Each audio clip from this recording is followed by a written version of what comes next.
做得好，一束讚美沒有令我很自豪。上年犯完太歲，經歷咗好多唔開心嘅嘢，呢幾句歌詞真係好應景。發現諸事不順，到底係大環境嘅經濟問題、轉九運嘅問題、七星連珠嘅問題，定係我嘅問題？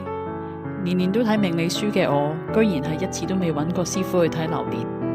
辦法總比困難多，我決定去指點迷津。呢一個係一個好有趣嘅經歷，因為喺八字時辰就可以睇到過去30年發生嘅事，原生家庭嘅問題，少年幾時行大運，家族病史，你會嫁俾邊個？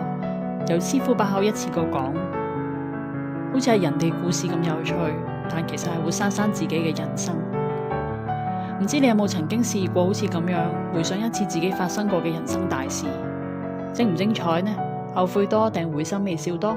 停一停10秒，你認真諗下，經歷過大風浪嘅你可能都會莫名咁眼濕濕。不過其實我係去揾師傅睇流年嘅，師傅由農曆新年開始每一個月都講翻我嘅運勢，趨吉避凶要注意嘅嘢。so far 而家過咗1個月，講嘅嘢都係準嘅。咁呢次指點迷津都有令我開竅。好運時要好好把握，運滯時要沉着應戰。人生沒有如果，只有一個方法，方法就係唔好諗係有啲咩方法，繼續做，你做到之後就會知道呢個係咩方法。